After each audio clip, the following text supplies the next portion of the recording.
Hello there. How are you all doing today? Well, thanks for joining us. It's been a while since I did what we call it, the power hour. Naoto's nerdy power about the sharpening. It's been a while, probably a couple months now. Yeah, I think it's been 2 months maybe. So my name's Naoto. I'm the one of the knife nerds we say at Knifewear here, and I have a Nathan sitting just across from me. He'll be actually looking at all the questions that you may have. For those of you who's never joined a live show before, this is the all about sharpening, and more importantly, this is supposedly very nerdy stuff about sharpening. So if you have any questions, just send the questions to the comment on the both YouTube and Facebook. Today's topic is obvious. Apparently, I'm supposed to be sharpening a Yanagiba. So this knife here, I can't really see how it looks like. It's good. Yanagiba is this very traditional Japanese, we call a single beveled. What that means is that it has beveled right here, and on the back side, it's rather either flat or it has a little concavity on the back. This is very traditional. Well, this is the very common knife to be used in the sushi kitchens. If you go to your favorite sushi restaurants, this is what they are usually using to slice down a piece of fish into sashimi or sushi. Long skinny blade allow chef or you to slice down without any sewing motion. If you do the sewing motion, that's not really good because you are tearing your fresh fish with, right? So you just want to have the very nice long one slice down to it. This particular piece, this Yanagiba, has very unique features. Again, as I said, it's the single beveled. On the back side, it has a bit of concavity, as well as what we call at the place called Uraoshi. So what it does is that it's concave in the middle here, but if you look, I guess how it reflects the light, especially at the tip here, you can see the flat part, and that's how it touches on the stones. So if you actually put it right flat on the blade, that will be just at this flat spot. So the back is sharpened flat, but it has a little bit of concavity. On the front, it has the line called shinogi and the bevel. There is the little bit of what we call it the micro bevel at the end. It is really important to have the tiny bit of micro bevel because if you just sharpen on the bevel, the edge angle becomes very, very shallow, or it's Very fragile, right? It becomes so fragile. You may get 20% sharper than not having this micro bevel, but it becomes probably 50 to probably 100 more times more fragile. So you do really recommend to have the cobalt or micro bevel at the end. So how are we going to sharpen this? This is so basically what I'm going to do is sharpen the back a little bit and see the condition of this knife first. Then I put the flat on the bevel like this, sharpen them like this. Then lastly, I will put the micro bevel down. Okay, so for those of you who don't really know about what the micro bevel is, there's one bevel, and that's micro bevel. Gotcha. And if we can have I guess the Bob Ross moment where he tells us all the paints he's going to use, what stones are you going to use today? Oh, today I'm going to use. So this is we're actually waiting on the new shipment of this stone here. Got it really excited. This one here is the first stone that I'm going to use is a Kensho Itadaki. Very hard vitrified or the ceramic stone made by this sharpening guru in Japan, the Masashi Fujiwara-san. He is the sharpener, the kitchen knife sharpener in Japan, and he kind of developed this particular set of sharpening stones called the Kensho series. This Itadaki means a top of the mountain, but this supposedly work as a kind of best vitrified or the ceramic stones to do particular purposes. So what he actually had in mind when he was developing the sharpening stones, he had this in mind. He wanted to create the stone that serves a purpose, not just do everything type of stones. So he came up with Itadaki, Kei, Zan, and Zan, Itadaki, Kei, and Sei, 4 different series. And it's very interestingly enough that the each series had, say, for example, has its own purposes. Zan series has its purpose to cut. Zan is actually to cut. So that series of stones, even in the same 1,000 grit stones, it cuts much faster. It is designed to cut your steel much faster than other series. Sei and K are slightly softer stones. It is really more for, I would consider as a makeup stones to make the knife look pretty. Depends on type of knife, that type of steel that the knife is made out of. I would either choose K or Sei.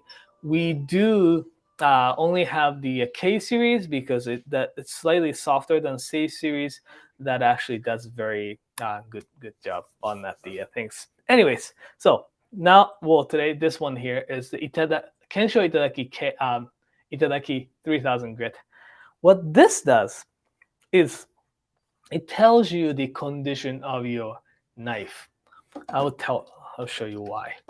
So here, super nice white stone. Here, I've true this one quite good before the show started it.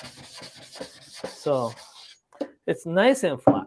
So this stone will tell you how straight the knife is.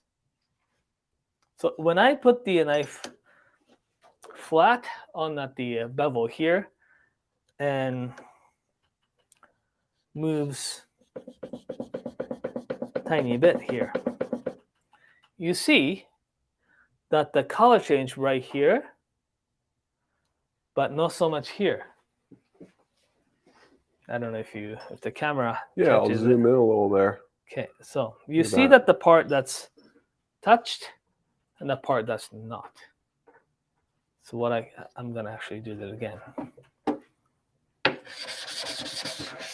And you reset this stone every time you use it, right? Because you always want it to be like a blank canvas. Yeah, exactly. And Jake, we got a few comments that I'll read out in a bit, but Jake Haminga said, did you say 3,000 grit? 3,000, yeah. This stone is really about the hardness, right? And fineness too. I don't want, especially when you're sharpening the backside, I don't want to go down to 1,000. 3 is probably as low as I would go, unless you have to reset. Yeah, gotcha. So when I do this, and here, you see the part that touches? Yep. That's not? Yep. Of course, if you actually press it down a little bit here, it will, a little bit more. But the part that's,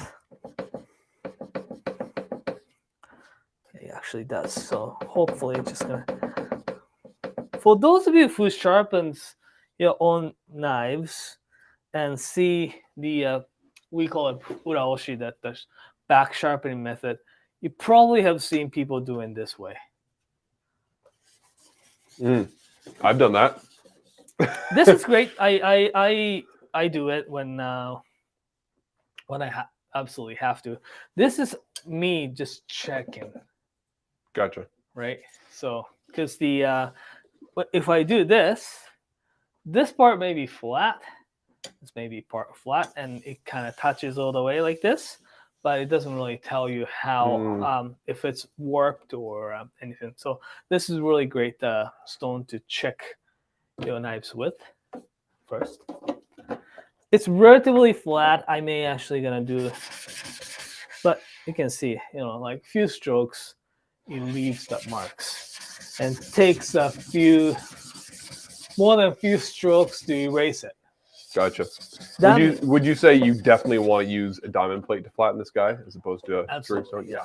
Because you want it as flat as humanly possible, right? So this is really nerdy stuff. You don't really have to do it all the time, but if you want to sharpen your yanagi really good, I would definitely gonna recommend to get the diamond stone.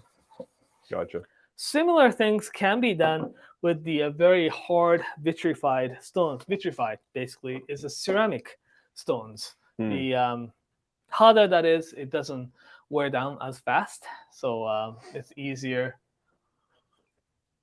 Gotcha. So what I'm going to do is I'm just going to check all the way.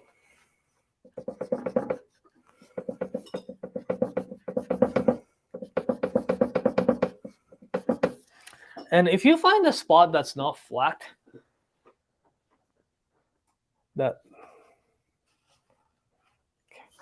what I would do is press down where it's not. Move the camera there. Yeah. If you want to check out our how to straighten a bent knife video, on the channel, Naoto goes through his tricks for straightening knives. So this is a trick that I use. Always apply the pressure upwards, like with the hand. Yeah. If you want to bend it the other way, flip the knife and bend it the other way. Yeah, you don't press down against the table, right? Again, important thing is that you are pressing down where you want to straighten and do this. I mean, like if you press it down, it will bend right here. Yeah, at the edge of the table. Right. Yeah, that's a good trick. And check. Yeah. The part that I wanted to have that straight touch now. Also, Nathan, you may be able to see, camera is kind of hard to catch. You can see the polish changes. Like here, it's touched here. Okay, and if you actually compare it to here, the kind of ends here, right? Yeah. So this, what I actually noticed is that at the very heel here, it's tiny bit bent. So sometimes I may have to like press it down a tiny bit to make sure it touches.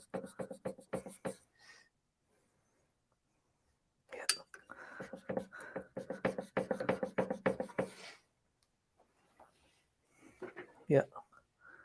And see the color, how it changed, right? How it polishes, because where it touched on the stone, the color changes, and you can actually tell. I think it's a very useful tip in general for sharpeners that are maybe a bit less advanced. Is looking at the type of polish you have, whether it's more that cloudy, scratchy look or more shiny. Yes, I mean, like the color changes. Yeah. Like, so it's really good indication where the place you want to sharpen has changed the little scratch or the look to it. So a lot of people would just put their knife on a stone and start sharpening. You're obviously doing a lot of work at the beginning to make your life easier down the road, right? Absolutely. They say an ounce of prevention is worth a pound of care, but that's definitely the case here. Yep. Cool. So here, make sure your stone here is really flat. Again, many people do the Uraoshi. It's the back push. It's a direct translation. It's pushing into the back. Right. Oshi is to push, and Ura is the back. Anyways, a lot of people do the Uraoshi with with this like this motion, which is not completely wrong, but you really have to be careful. Make sure that your stone is as flat as it gets, because here's really the reason why. I don't know how my camera angle is like right now. Am I looking at? I'll switch over. There we go. Or you can look at this one. Okay, so here, this knife. If you look at this cross section, it has the sharpening angle. Bevel angle goes like this, and tiny bit of micro bevel. On the back, it's flat here, and concave in and back and flat, like this. Illustration, there is an illustration on our website actually explaining how they look like. But here's the important thing: if the stone has the dish and put the knife like this, you are making the back flat part rounded, because where it touches, it will touch like this. So you're making the bevel, this angle, this, and the back angle like this. Having the different angle on the both sides will make it, in the long run, it will shorten the life of the knife, as well as the making the sharpening so much harder. So just gonna leave this one, because when I'm doing so you don't spill your coffee. Yeah. Because the back is where all the good stuff about on the stones, or the good steels are. Right. Yeah. Because it's Nimai, right? Like there's hard steel on one side, soft steel on the other side. So if you sharpen away all the backside, you run out of good steel, and that's what you paid for. Yeah. Gotcha. While you're flattening that stone, can I throw a few comments in here? Yeah. Our buddy Sven tuned in and just said, looking forward to this. Nick Grant has been waiting a long time for this one. My Hanasuki has been suffering due to a lack of skill in this regard. So hopefully this helps. I don't know if that's a single bevel or double bevel Hanasuki, but either way, probably learn some handy stuff. Yeah. Fighting Usyk watched our video yesterday. If you guys haven't seen it yet, go watch it after this. But I haven't watched that one. Chris Lord broke into my house and made me dinner, which was pretty nice of him. But Usyk said, you should have made Lordy flatten all of Naoto's stones to pay off those groceries he pilfered. We'll save him for his next visit. Yeah. And Mark said, I have a takohiki that I haven't attempted to sharpen yet, and is nervous about that. Yeah. Well, this is very advanced stuff. You can, if you want, you can sharpen them when they're but make sure though, the really important thing is that you flattening your stone really good. Otherwise, you are making your life of the knife very short. Yeah, totally. Sorry. It's okay. No water on the technology. We're good. Yeah. Because I just did the repair the other day. It was from one of the older Japanese family here in town, and he knew I sharpened, so I actually went to pick up his knives. Yeah, I sharpened them here.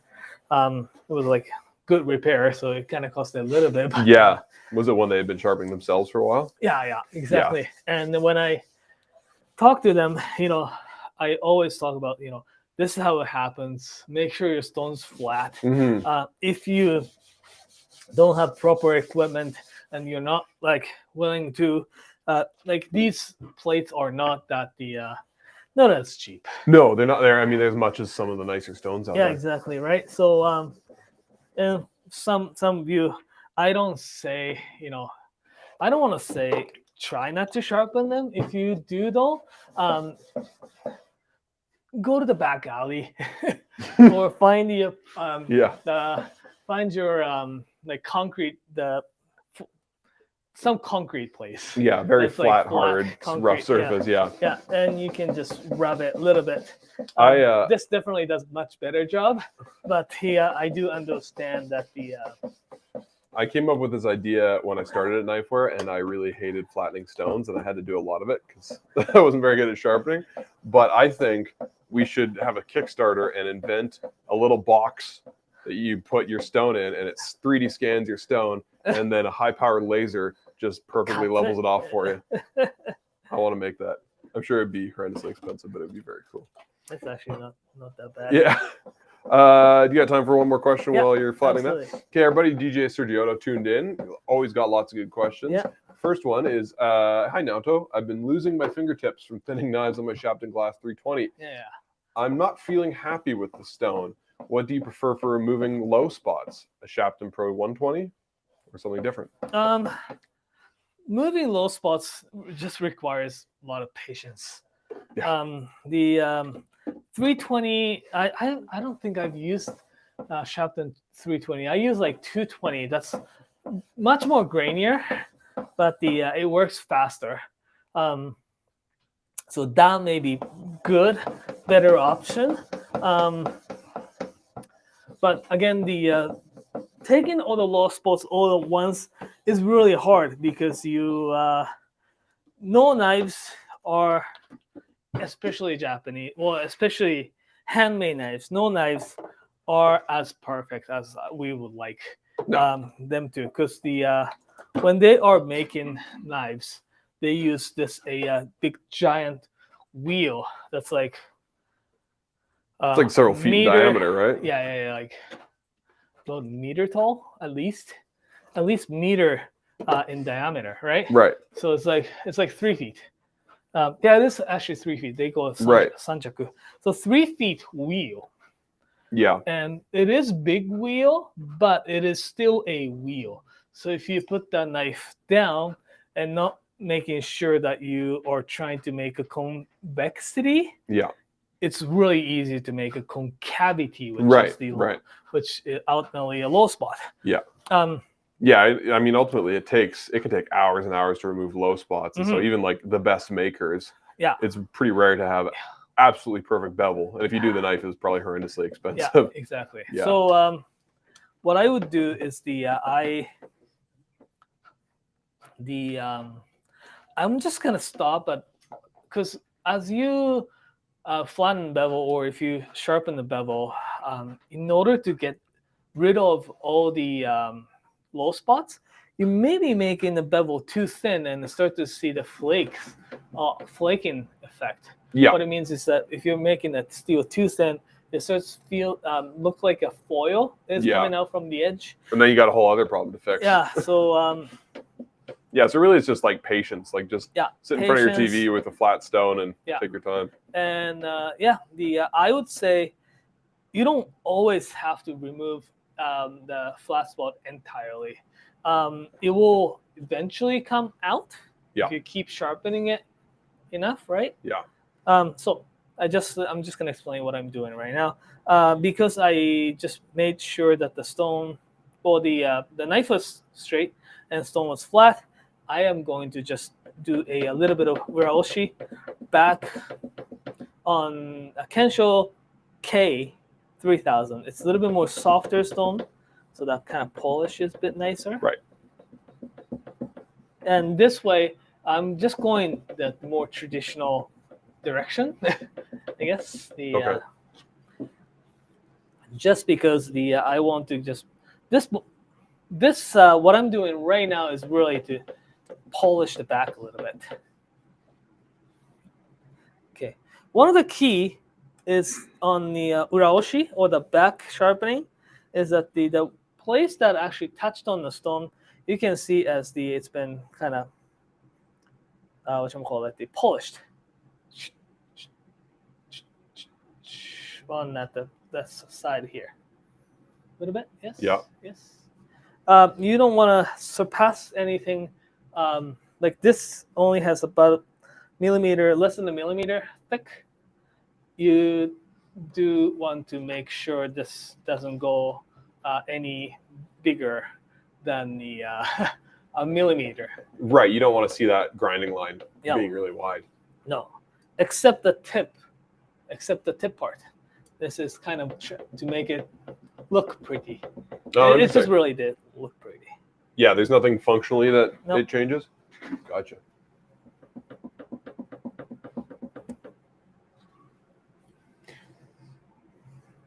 But here, And so you haven't even done any serious grinding. No, yet, right? no, Right no, now, no. you're just dealing with the. I'm just doing the the back side.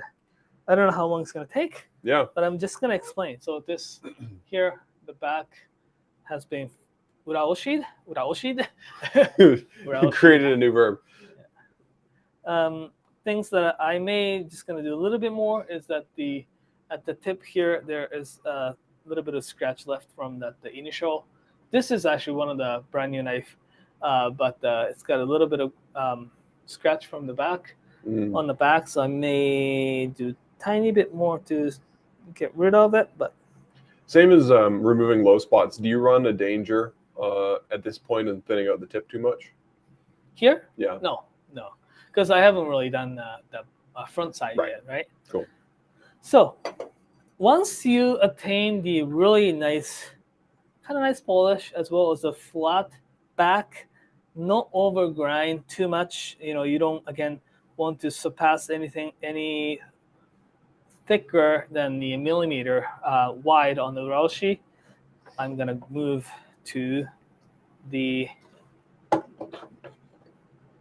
So this is again very nerdy stuff that the lot more steps than I would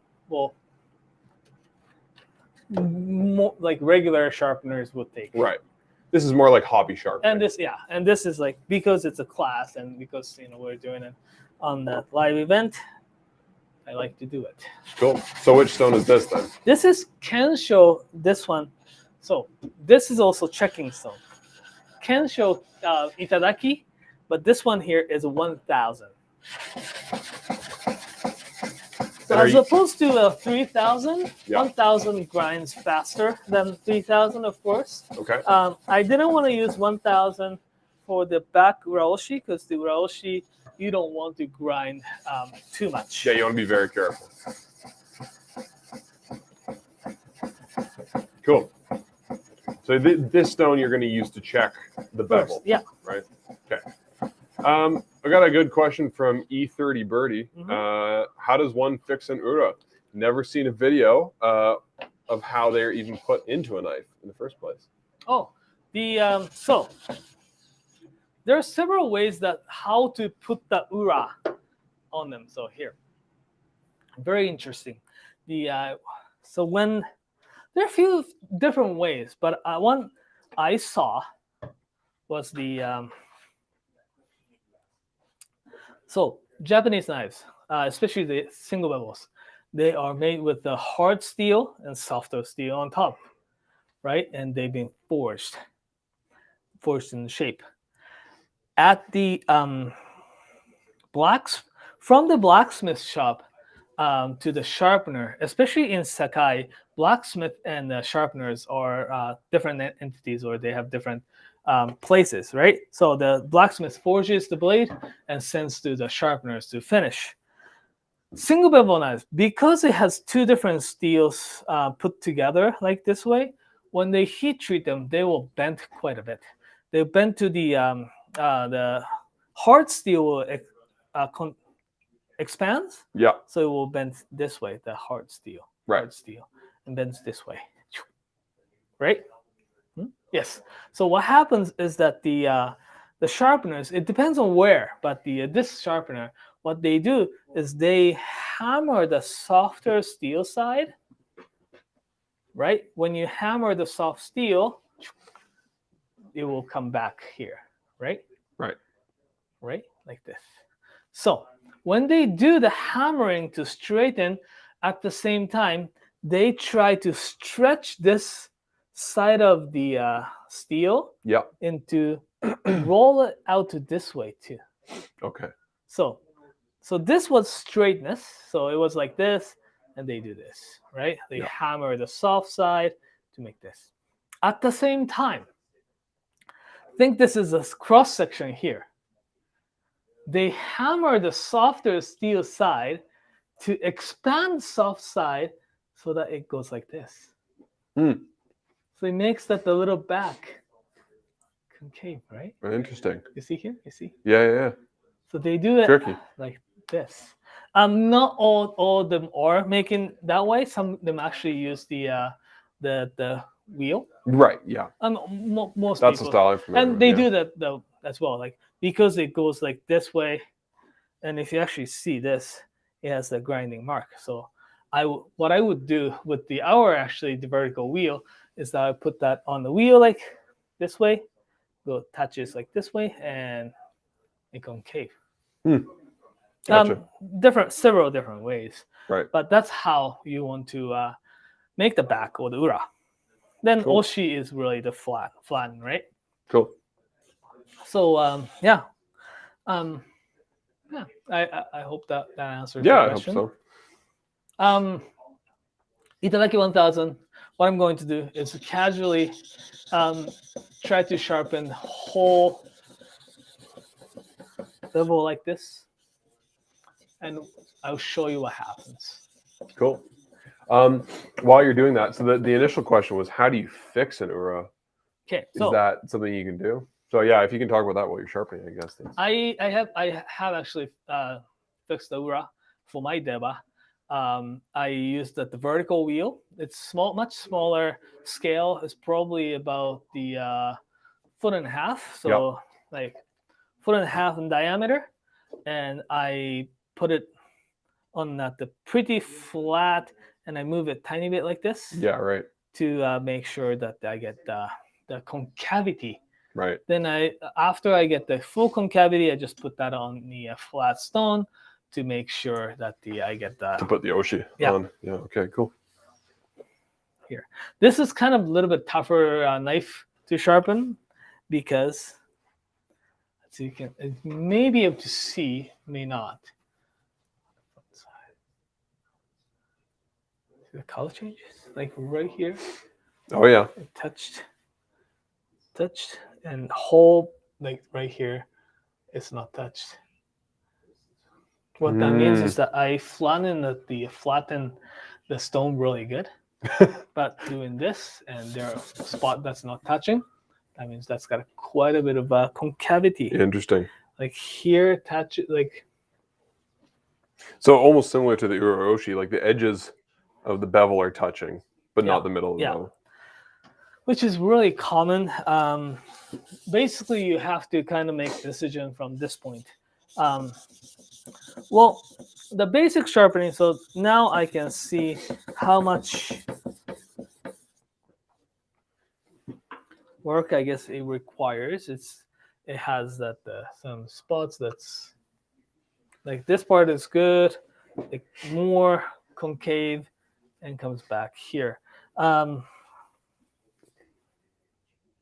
At this point, what I would do is I'm going to go down the little bit lower gritstone and try to grind down until I will lose all the micro bevel on the first side or the omote or this side. By that means is that I sharpen it. So really from here, it's a proper way of sharpening a Yanagiba. You will sharpen the bevel flat. Is this 220? Yeah.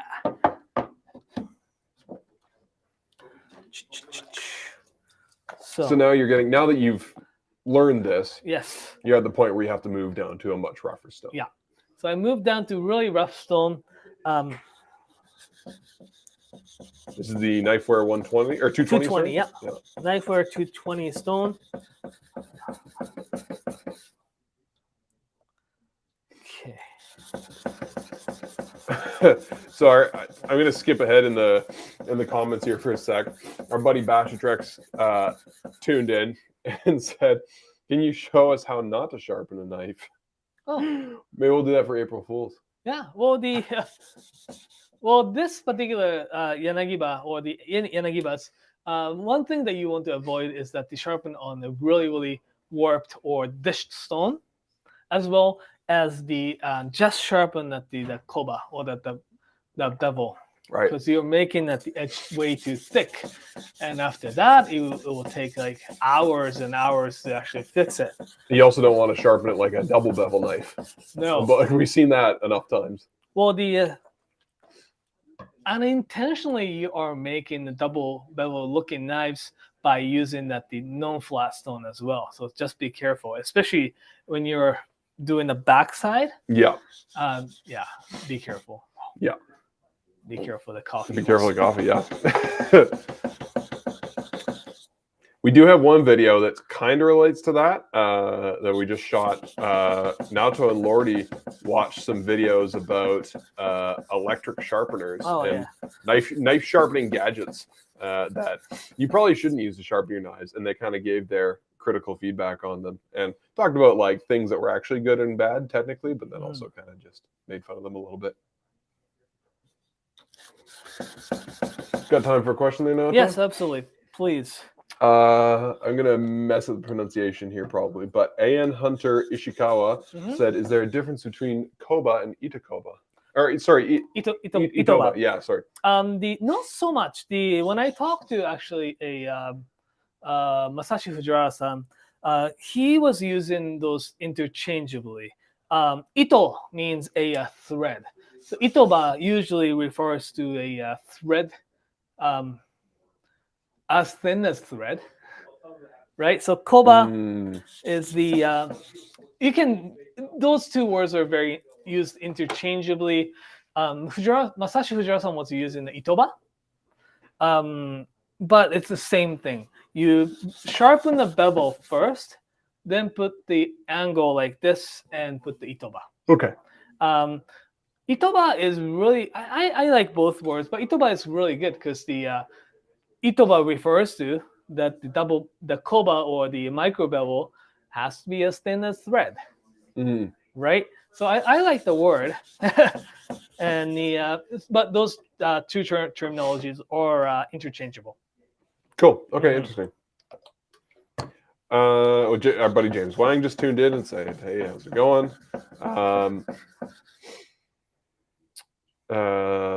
E30 Birdie was looking at getting some Kensho stones. Kensho, yeah.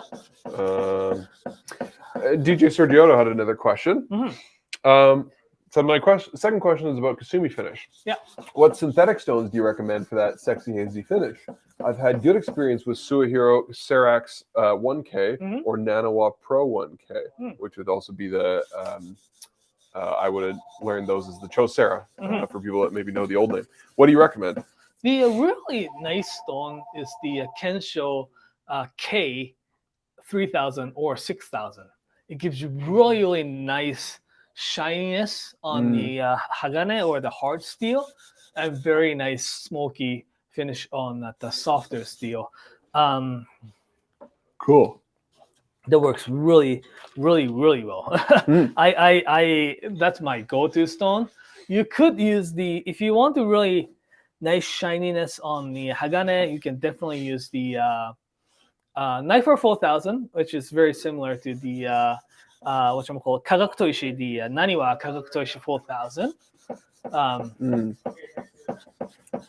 I found the Pro 1000s a little bit harder. Harder stones are good to make sure that the bevels are flat and everything, but the making a kasumi may not be the best stone to do. Okay, cool. Good to know. Another thing that I will be a little bit more careful when I'm sharpening this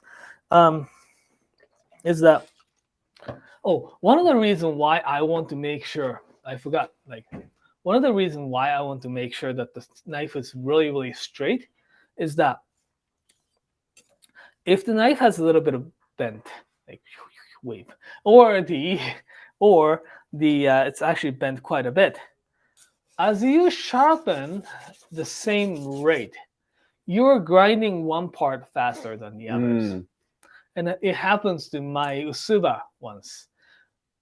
Like every time I try to sharpen them, I have one part that has the biggest burr, and the other part doesn't. Right.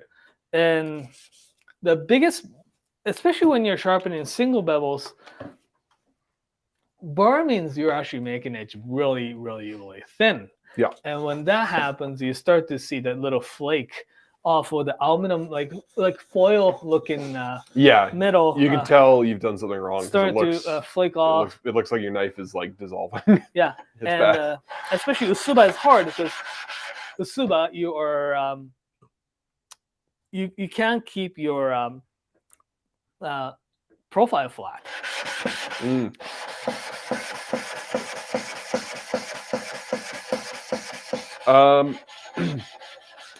Bashatrex had another question, which they clarified a little bit in the comments. Originally, they had asked, "Can you get rid of chips from sharpening?" And somebody said, "Well, of course, this is how Naoto does it." But then he clarified like huge chips. So they've got a Victorinox that's got a huge chip because his brother wanted to cut coconut and didn't know anything about knives. Oh. Yeah. How if you had a knife with a big chip, how would you fix that? Generally speaking, the fixing the knife has two different processes. One is grind down the knife until the chip is gone, which is totally possible because it's a steel. It's Victorinox is like one-piece steel. Yeah. Right. So it is designed so that the knife can be sharpened all the way to like really skinny. Yeah, until there's nothing left on it. Yeah. So one is that. Two is to well, after you actually grind it that much of steel off, what can happen is that the knife becomes like an axe, very thick. Yeah. So I do often thin the knife first. Yeah. Depends on how thin you want your knife to be, but I will usually take it and try not to thin it as too thin, but try to thin it so that when you're cutting a carrot, you're not feeling like, oh, it's just wedging it through. It's not cutting it through. The biggest thing is it's just going to take a long time if you have a big chip to remove on stones. Yeah. We do have the well, we don't use the bell sanders right now, but we do use basically those stones on the wheel and shoots the water from the bottom and spins. Yeah, that's faster. Yeah, those are really nice and quick. You could use a belt sander, but you'd want to be careful and make sure you cool the knife off in water regularly and all that sort of thing. How's that stone going? I think it's good. I'm going to actually. Cool. This takes like I don't think we can finish sharpening this today. Yeah, we'll go through the main process. What do you want to talk a little bit about that? Well, go ahead. Okay. Well, while you're restoring that bevel, flattening it out, James Ong was wondering, do you have you seen any Yanagibas that have been through pull-through knife sharpeners? Oh yeah. I don't think I've seen it, but I can imagine that's terrible. One, it will give the two bevels that's not necessary. It's not the greatest. Yeah. I mean, like you don't want to sharpen the backside with the angle at all. Yeah. Two, because oftentimes it depends on type of pull-through sharpeners, but often those ones are really, really aggressive and chips your knife really, really badly. And I've seen the knives that's going through the those pull-through sharpeners and chipped away a lot. Yeah, that would be unpleasant. I'd be curious to do it just because I want to see what it would look like, but that Yanagiba would be permanently fucked up, I think, or it would be a pain to restore it for sure. John Ballard's got a good question. Says, is sharpening as therapeutic for you as it is for me? Does using a new stone put you on edge? No pun intended. I'm afraid of damaging my new 12K Sharpen Pro and Nano 12K. Well, don't drop them. What do you think? Because you sharpen for work, so it's a little different. But I do enjoy actually sharpening as much as I do it for work. I do enjoy sharpening. I do whole process. I do enjoy the look I get, and I like this space here. I do take care of all the milling sharpening right now, and out of my kind of sharpening station now. So I get to take more time. And my work right now is really like like showing people that how we do things, like the videos like this, and also like I get to have a little bit more time, right? To do this. Yeah. Rather than the store level, sometimes You got to turn it around in 24 hours, Yeah. and there's a lot of knives that come through the stores. Yeah. Yeah. Well, we're for those of you that watch regularly, you'll know that we just moved our warehouse, and so that's actually why we didn't have an episode last week, was because we had just moved, and some of us were taking some time off, and so we're in this awesome new space, and leading up to Christmas, once they're done renovations, we'll be able to set up a brand new video studio, and Naoto's going to have his own like special room, pretty large room full of like sharpening gear and rehandling station, all that kind of stuff. So it'll be pretty cool. We'll give you guys a tour at some point. Yeah. Hopefully, It'll be a lot bigger than the tiny desk you had at the old warehouse. Yeah. And we'll do some live videos there too, of course. Oh, good question. Here, you were talking to us about this yesterday. DJ Sergio's got another question for you. Says, what knives are expected for the garage sale that you are most excited for? Something rare, perhaps? The Mazaki? Some Mazakis are coming. Yeah. Some Mazakis are coming. Some Mazakis are coming. I know some Nigara with very fancy handles, like those acrylic resin type handles are there. And like little, not related to knife entirely, but we have actually got lots of cookware. Yukihira pots, which is very traditional hammered Japanese pots and pans. Yeah. We are getting a whole bunch of new frying pans. Well, who doesn't like carbon steel? I love a good frying pan. That one's really good. The detachable handle.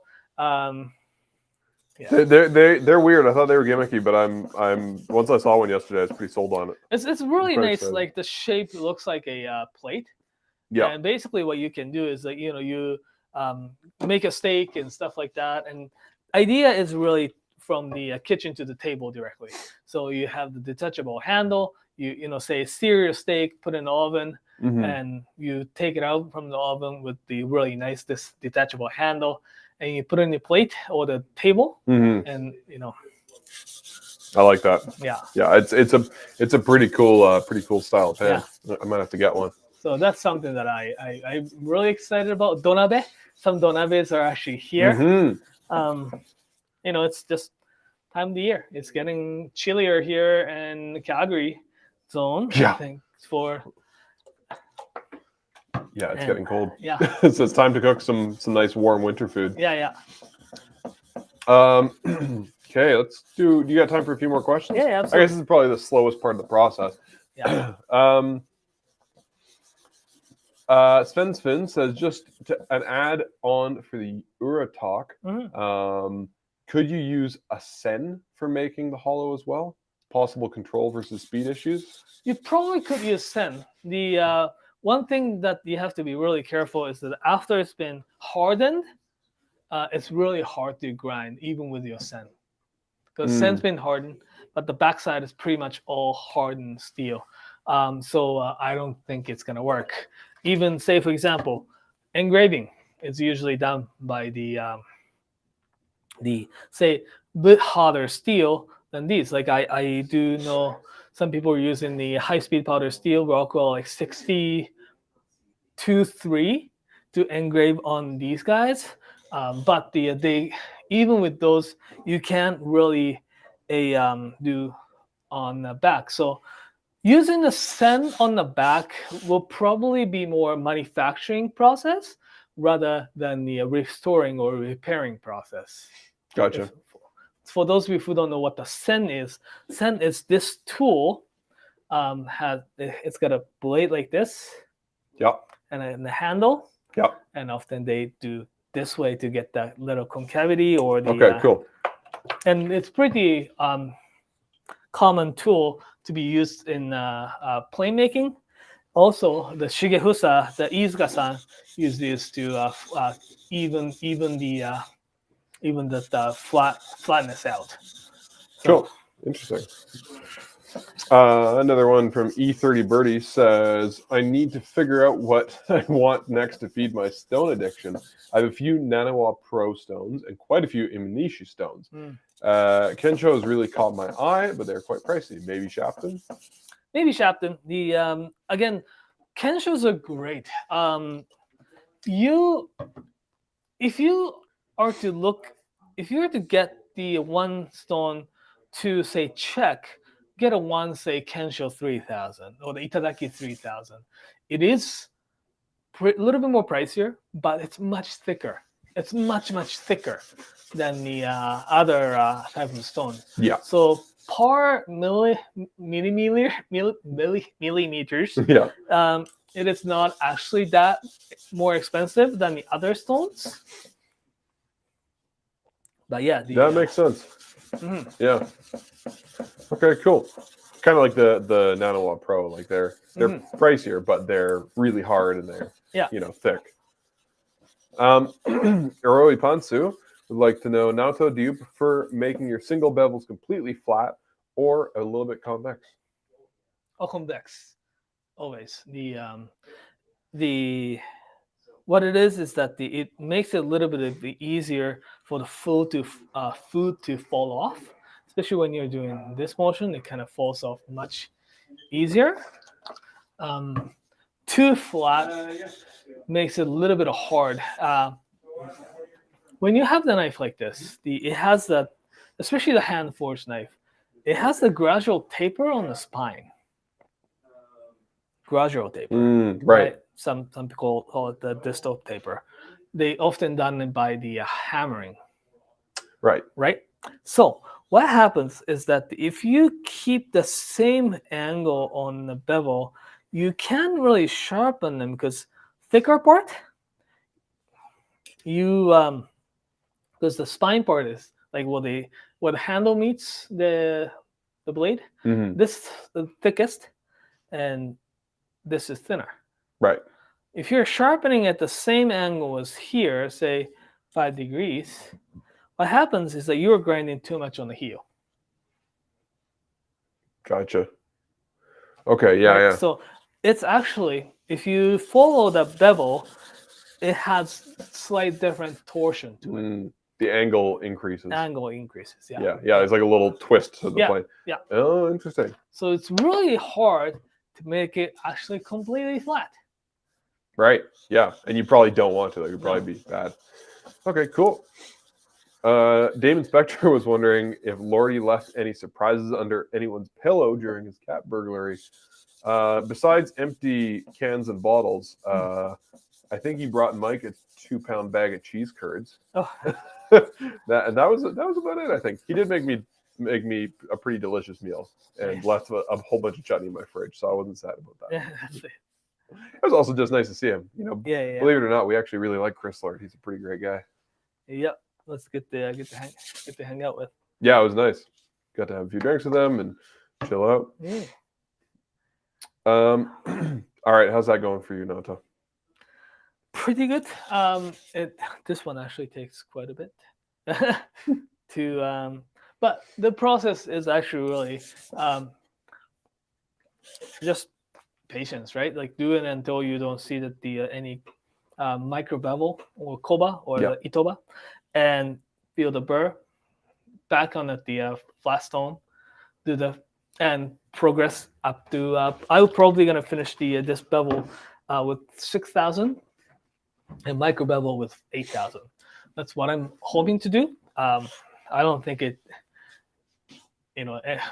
Everyone's watching until. So one thing that I would actually gonna point out is that I mentioned a little bit of torsion on this knife, right? Yeah. There's a little bit of torsion. In order to follow the little bit of torsion happening on this blade, what you want to do is change in the positioning on your fingers. I kind of often talk about it on this advanced sharpening videos, but at the heel, again, this is where the knife becomes the thickest, so that this bevel angle is actually the highest. and the tip is narrowest, right? Yeah. So I'm just gonna exaggerate, but basically this very flat to you want to. This is an exaggeration. Don't bring it this up to like this, but it should be like this, Yeah, you can see the knife kind of rocking a little bit, right? up and down slightly. I don't do it much, but so in order to attain this without really consciously bringing your wrist ups and down. Is the knife loose? I was probably gonna. This is going to be probably the garage sale. Okay, as a restore. Anyways, so what I would do is have my finger position change. At the tip part, I will put my finger much closer to the spine here. At the heel, that will move back down to as close to as the edge as possible.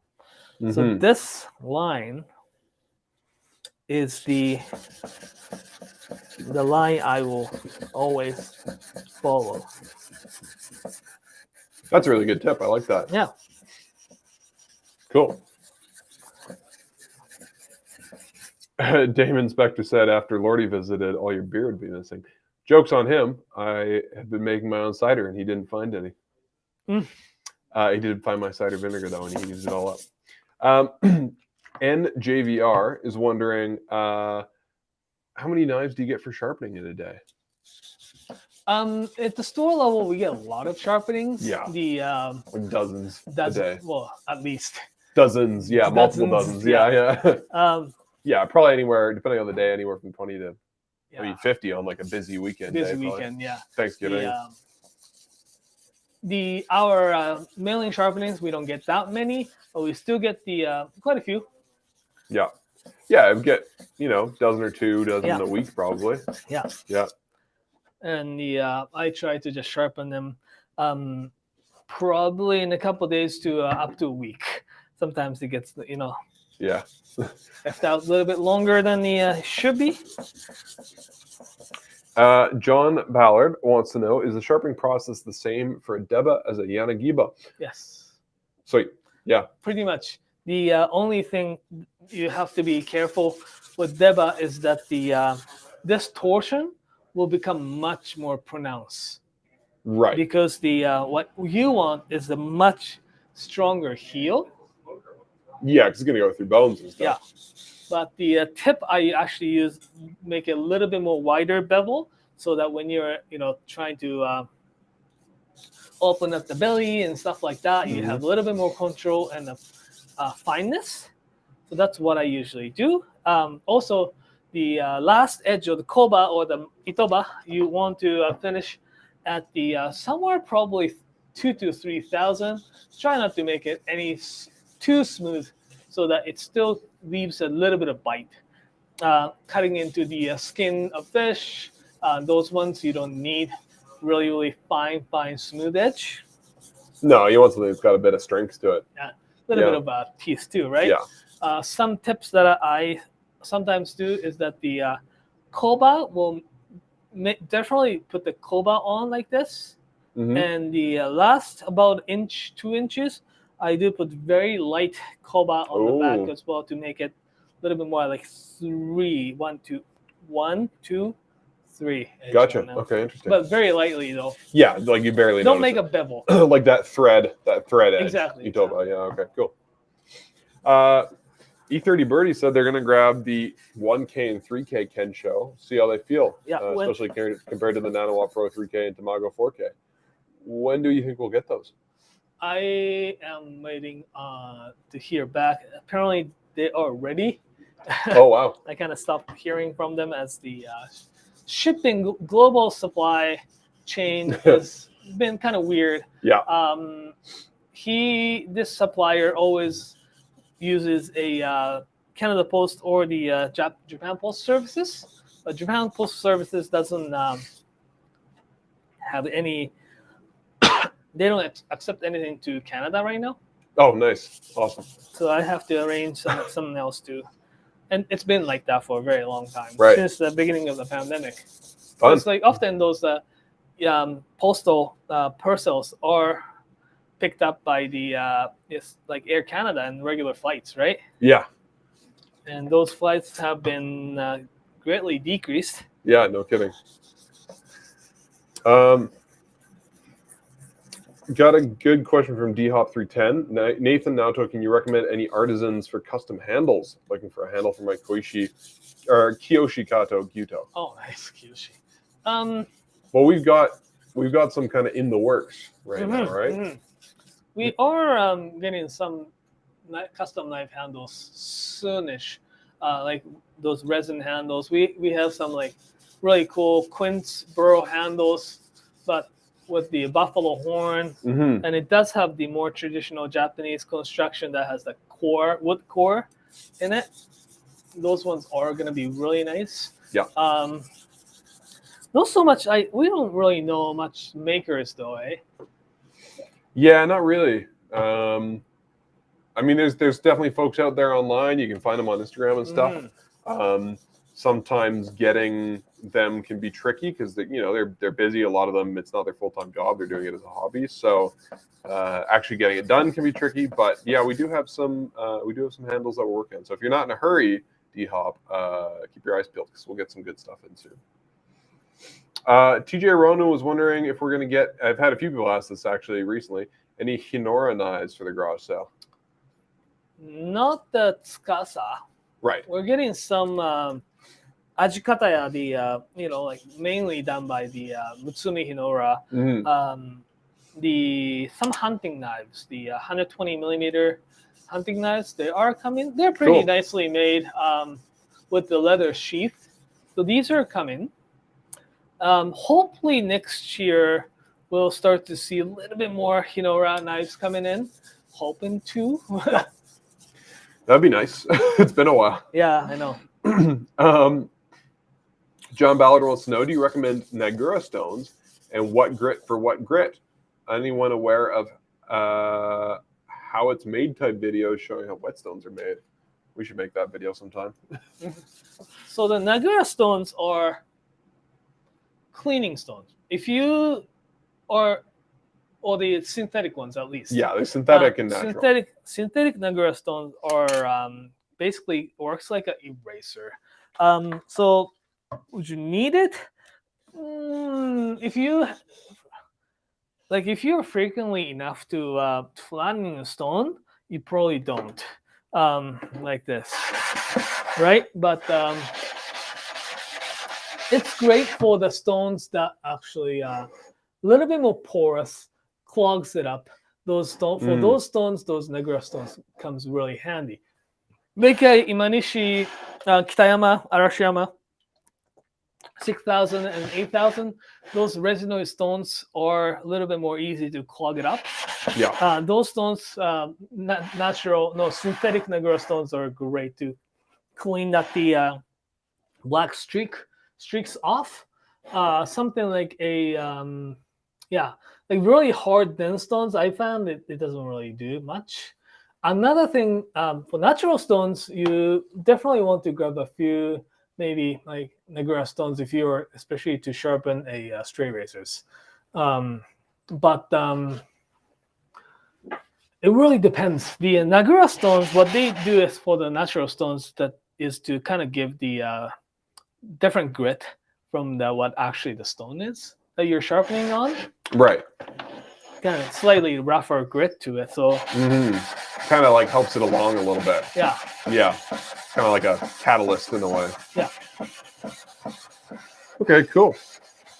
And John said, please excuse my nerdgasm / over asking questions. I'm holding back. I assure you, don't hold back, John. That is exactly what this show is for. Yeah. Yes, we do sharpen knives on this show, but it's really just a good space for people to nerd out and talk about this stuff. If you want to have more conversations like this, John, and you haven't joined our Discord, you should. It's at the bottom of the link in the description. You just have to make an account for Discord. And we have channels for sharpening and for cooking and all that kind of stuff. I have not been on it lately. It's been pretty busy. But a lot of great folks there just talking about all sorts of stuff relating to knives, food, all kinds of things. So we'd love to see you there. Sven, well, how's that going, Naoto? You still working away? Or? Yeah, it's working away. All right. It Cool. probably takes yeah. Sven has a question about steel. Says, I mostly see single bevel knives in shirogami. Is that because it can attain the highest degree of sharpness, or is it because of tradition, or something else? Easiest to sharpen. That's what I see. When I make an orders, I try not to, especially for single bevels, try not to order with the aogami. Aogami has a little bit of chromium in it, so that the makes the steel doesn't grind as fast as shirogami, and because the single bevel, as you can see for those of you watching, it takes a lot longer to like properly sharpen. And from perspective, like hardness is about the same. Like the shirogami, aogami, it gets up as hard, but it's so much harder to sharpen or grind. That's why the shirogami has been really, really popular. Also, the shirogami is like a lot of blacksmith favorite steels are shirogamis, as the it could be a little bit more challenging for those blacksmiths to sharpen or to forge the blade. That's nice because it's one of those steels that has the less things. Say, for example, chromium. What it does is that not only making the steel has more wear resistance, so it doesn't grind as fast. Also, the bit of chromium makes the heat treatment process a little bit easier. So in order to attain the same kind of hardness, blue carbon steel, super blue, you can do it with the oil quenching, where the shirogami, it has to done with the water. So cools off much faster, and there's more margin of error occur, right? So gotcha. Yeah, that makes sense. So it's just preference of the blacksmith because it's easier to use. Okay, gotcha. PJ Sergioto, this is another question that I get pretty often. Are you getting some honyakis for the garage sale? We have some few honyakis kicking around. One's made by the Nakagawa-san. So 300 mil. It's one of those like really fancy with the Mount Fuji hamon. It is actually sitting.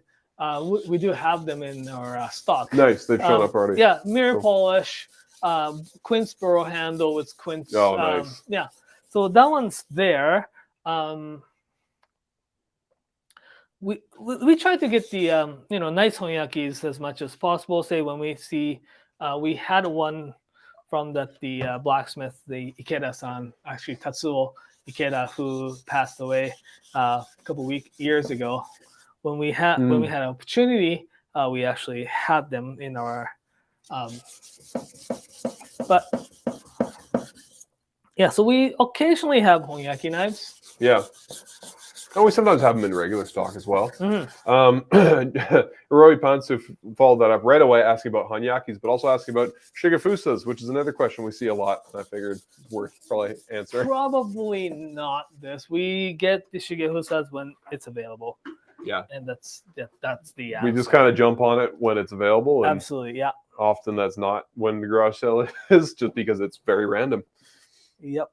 We can just And when we get them, we usually don't sit on them. We don't bother putting them on the shelf. We put them on the shipping table, and somebody manages to grab it immediately. They're tough to keep in stock. E30 Birdie said, I stopped using their natural Negra and started using Rust Eraser, especially for my Arashiyama 6K and Kiriyama 8K. Yeah, that makes sense. I mean, they're cheap, and if they unclog your stone, then interesting. So, John Ballard says so far they don't have a flattening stone, and they just use similar grit stones to flatten. Yeah, you can. But how about diamond flattening stones, which you're using today? So obviously, diamond flattening stone is the best way to flatten your stones. Yeah. Yes, it's a common practice to flattening your stone with the coarser grit stones. Mm. But what if the coarser grit stone is not flat? Yeah. And it's the same basically idea as your chewing stone. The chewing stone is great as a maintenance. If you don't flatten them, if you flatten them like as often, it's great. It's like a honing rod for the knives. But the sometimes you really do need to flatten your stone. Mm-hmm. Yeah. Right. That's when you need the somewhere that's like that's actually flat. We do have Toma diamond stones. That is actually pretty flat. Gotcha. Yeah, the nice thing about the Atoma is the plate lasts forever until the sun engulfs the earth, and you can just replace the diamond pad on it. Yeah, you can just keep adding to it. Yeah, and the price of the diamond pad compared to buying a couple of Turing stones that are going to do a fine job but be less precise, I think it's worth investing. It's a long-term investment, but I think it's worth it. Just some general great conversation going on in the comments. Definitely some love for the Atoma. Spanish Iwa has a good question, which I can answer. Yeah. Will there be a pre-garage sale stream to preview scratch, dent, and retired demo knives? So we always do garage sale preview streams. We used to just do it kind of the week before, like on the Friday before the garage sale. So there will be one on the Friday in the afternoon. Garage sale this year is November 8th to 14th. For those of you that don't know, the garage sale at Knifewear is a special event where we get all sorts of new, unusual, rare stuff from Japan. So a lot of great deals, especially in November, because leading up to Christmas. But we also have some scratch and dent stuff. So we have preview streams on the Friday before, but also the Monday before. It's called Sharp Knives Rock, and it's our monthly live show. And so we'll be showing off some stuff then as well. The real preview will be on the Friday, which is November the 5th, I believe, at 2 p.m. Mountain Time. And then on the Monday, when the garage sale kicks off at 8 a.m. Mountain Time, Monday, November 8th, we'll have a marathon live stream for like 6 or 8 hours where you guys can ask questions and that kind of stuff. We should have some of the scratch, dent, and retired demo knives available to show you by the Friday. November 5th. Naoto's going to get all those refurbished for you. We do also have ones in store. So if you're visiting one of our shops, there will be different selection because it's really based on what demo knives they're retiring. But as far as the online selection goes, we will be able to show that off a little bit. John Ballard is saying, okay, you did this, the large rotating water stone. Do you know where to possibly procure them? Because they want to try to get one of those big water stones, but they're tough to get, aren't they? They're heavy. Yeah. They're heavy. Yeah, they're expensive to ship. They're probably as expensive to ship as they are to buy. Yeah. I would recommend just Googling. You might be able to get a cheap one on AliExpress. I don't know. It's tough. Like we've had requests for years to sell them, but they're tough to get. We can sometimes get them for our shops, but actually getting like enough of them to sell is tough. How's that going? What's the progress? It's getting really nice and consistent. There's like less low spots, but still needs quite a bit. Very less low spots. One thing I will have to do this one here is that the shinogi line, which is this beveling line, is not as straight. The few reasons. This particular knife had a little bit of, especially on the bevel here, they usually have a little bit of higher spots and lower spots. They've managed to make it really nice. Looks really straight by often using the sandblast. They hide the spots and blast them. But the shinogi line may not be as always clear. Shinogi, this the bevel line, right? So I like to have them really nice and straight. Right. and straight, and goes up a little tiny bit more at the heel. The tip. So it's like it's pretty parallel Right. to the edge, but widens The tiny bevel bit widens up towards the tiny tip. bit. Yeah. Yeah. Okay. Interesting. So yeah, and it makes sense functionally as well. So when you are using this slicer or the Yanagi, slicing down, you're cutting into something with your heel, and as you pull, the friction lessens as the bevel becomes narrower, Oh, okay. right? So that it last stroke won't be any like it just breathes. It just doesn't stop anything. Huh. Cool. Where cutting into something, it makes also sense too. Cutting into with the tip here makes it easier to enter into the food, and as the bevel becomes a little bit thicker, Mm-hmm. it will start to separate the food out. Interesting. That's smart. You know, there's always these tiny little design details that you don't notice, but they're amazing. And that's what I try to sharpen them, like always. Like even gyuto, like this, I think it's the ultimate design. Like when you push it in, you have a thinner tip, and gets start to like separate them. Mm-hmm. That's my idea. When you're pulling, when you're doing drawing motion, Yeah. it will be like nice to kind of the thinner tip will make it easier to draw out of the food. Cool. Yeah, it makes sense. Right. Cool.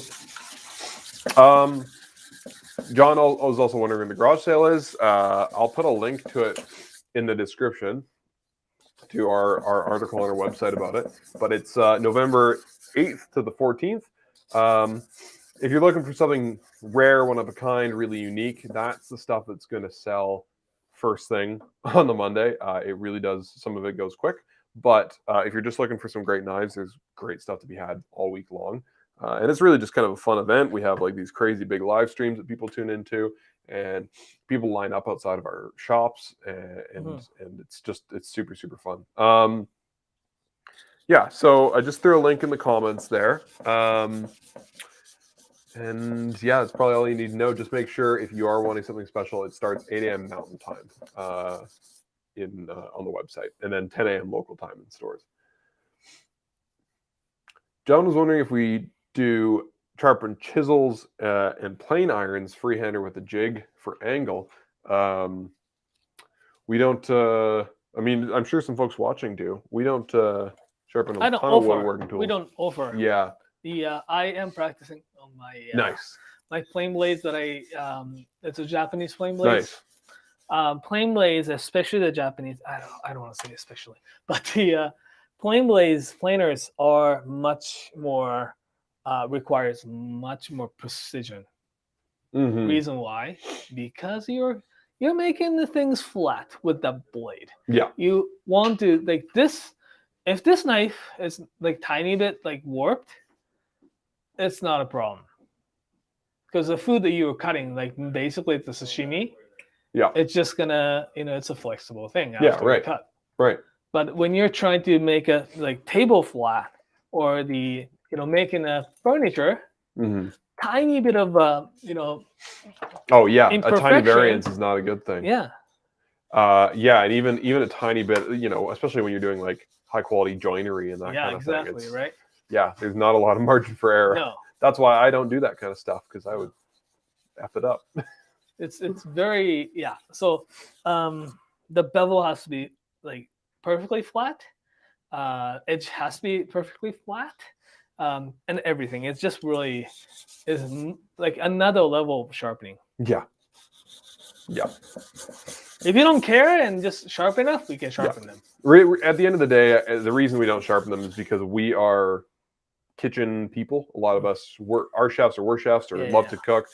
We're just a kitchen focused company, and so none of us have necessarily the expertise and the know-how to do woodworking tools, and we wouldn't want to mess up somebody's beautiful chisels. Maybe one day, we'll see. Well, so is those carpentry people too, right? They don't usually come to sharpen kitchen knives either. Like if you talk to, there's a monthly competition in Japan called, not a competition, but the gathering called Kezurokai. Is really basically those older carpenters, very enthusiastic, woodworkers comes into the place in Japan, and they compete how thin and consistent that they can. Oh yeah. 0.07 micron or something like that. It's like basically it's just really just obnoxiously thin Yeah, piece of wood. That's piece of crazy. wood. Huh, that's cool. They do competition on axes or ads. Yeah. You don't get to see ads as much. No. Huh. Interesting. Ads competition is like. So. But those people are not necessarily always the kitchen people. Yeah, right. The Spanish Yuwa said, started my sharpening endeavors a few years ago, tried to sharpen evenly, flipping the stone and the knife regularly. Now my stone is several millimeters shorter on one corner. Yep, I've done that. Can happen, yeah. Yeah, that's a tough one to fix. I think you kind of just have to just deal with it. Yeah. And John says he feels like he's home, hanging out with knife sharpening people. Glad to hear it, John. Well, like I said, join the Discord, and you can chat with folks about this kind of stuff all week long. Yeah. Great question here, and this is something we'll probably talk about later before we end the broadcast. Do you strop on leather or buff on a wheel to do the final polish ever? I do usually just use the leather. Makes it a bit easier. Buffing, you could definitely use a buff. I found it's just sometimes it spins too fast, right, and it heats up the steel really fast. If you're polishing and try to make a mirror polish, that's good. Yeah. But not necessarily the best thing to. But you could. It's we don't. Right. Yeah, it's not something we've ever, I guess, just needed had the need for. We do have a buffing wheel in Calgary that we use sometimes, but yeah, we just use a leather strop or even just sometimes denim, depending on the purpose. Denim works really good. Cool. Well, if anybody's got more questions, I don't think we're going to get to finish this Yanagiba today. No. But sorry, but it's basically this until you raise the burr. Backside, always make sure you use the flat stone, and don't exceed, like Uraoshi, the shiny part. Don't exceed anything. Some people call it the Masashi Yamamoto-san, no Fujiwara-san calls it Itoura, thread ura. Right. So make sure you get a really nice thin back. Would you ever do the ura on the 220 stone, or would you? No. Okay, I didn't think so. No, the ura, you do not go any. Do not go any farther down to, like, say 1,000 even. Like 3 is the courses that I would usually take to. And make sure the stone is flat. Do this a little. Think about a little bit of torsion happens on this knife, and change the finger positioning as you sharpen them, so that you get little. And this is really to keep the shape of the knife nice and intact. And sometimes you see the Yanagibas with we call it a crane neck. It has like this way of sharpening will prevent that from happening.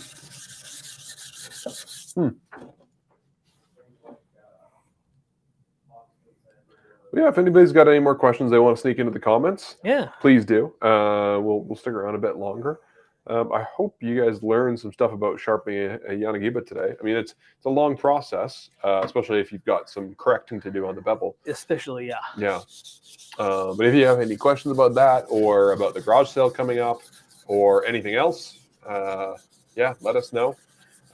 Like I said, we do have a new video on our channel, which is, I think is a pretty great video. It's basically Lordy broke into my house and made me dinner with random stuff in my fridge. The whole idea was he wanted to show you some tricks and tips. When you get home and you feel like there's nothing to cook in your fridge, but in reality, you actually have a bunch of things that you can probably cook. It was so real that the Nathan's fridge was like, it's got some IKEA bag or some sort of like bag an in it. IKEA Like, bag full that of was green tomatoes I had Yeah, it picked. was so real. Oh, It's I like, didn't clean my fridge at all. Yeah, right. It was like you would think like for those like film shoot, you probably clean it a little bit and like stage it. Oh, there's nothing there. It's not like a Food Network video. No. It was like very real. It was very amusing. Like, I'm glad to hear it. I felt bad, and then I was like, no, I think this is that's the right way to do things. That's good. I mean, like that was that was so real, Yeah. and that's how it should be. Yeah.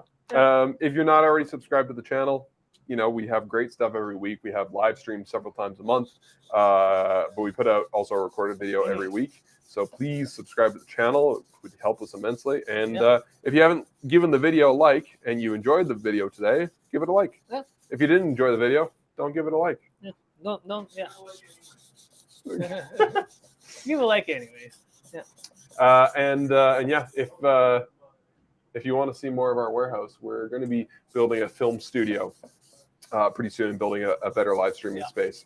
So yeah, we'll have some upgrades. Yeah, this temporary setup today is just kind of shoved in the corner because they're doing renovations in our warehouse. Yeah.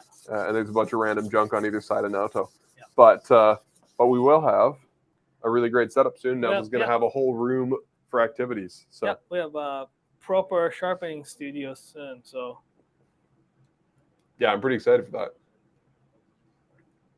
It's about time. I think so. Yeah. Got any closing comments there, Naoto? Any other tips you want to include for people sharpening up their single bevel knives? It is really important, especially the backside. Make sure the backside of the knife is flat, so that the when you're coming into sharpening a single bevels, grab something really flat like a diamond plate to flatten your stones, because in the long run, it's really hard to fix the knife with the back beveled in the wrong way. I'm saying it not because I don't want to fix it, but it's just sake of knife that the longevity that the knife should have, and it will greatly reduces the lifespan of the knife. Yeah. So and if you're quite sure, let's bring it in.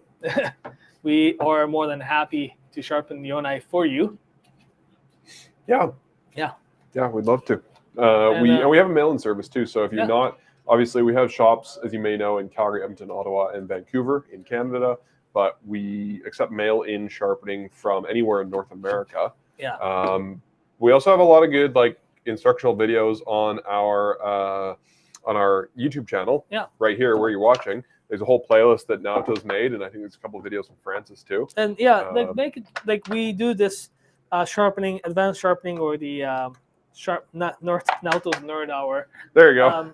Once a month probably. So if you watch everything, or if you watch enough videos, or if you watch a few and have any questions, this is your opportunity to ask any questions directly. Yeah, right. Exactly.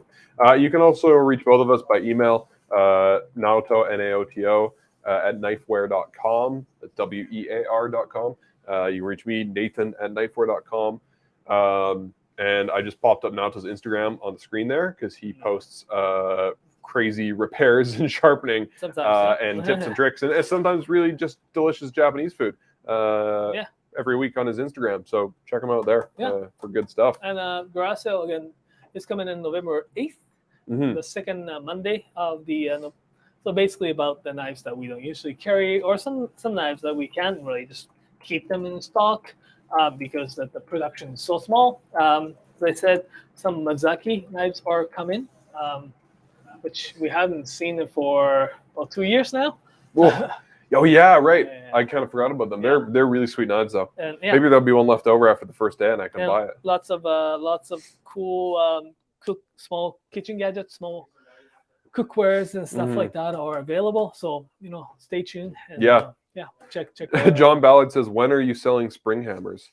Probably not soon, but I've got a blacksmith friend in Calgary, Alberta, who had a smaller hammer he was selling that was too small for his operation. So if you want a small spring hammer, shoot me an email, nathan@knifewear.com. I might know a guy. Cool. Well, thanks, everybody. Awesome. Thanks for watching. Yeah, we'll see you next time. The next live stream that we have planned is November 1st. It's Sharp Knives Rock. It's our monthly show. We have a giveaway planned, so we'll probably be giving away a knife, I'm guessing. And we'll be just talking about fun stuff and goofing off. So make sure you make it for that. And then, yeah, we'll see you guys around the garage sale too. Yeah. Awesome. Thanks, everybody. Well, thanks, everybody. Have a good week. Ciao.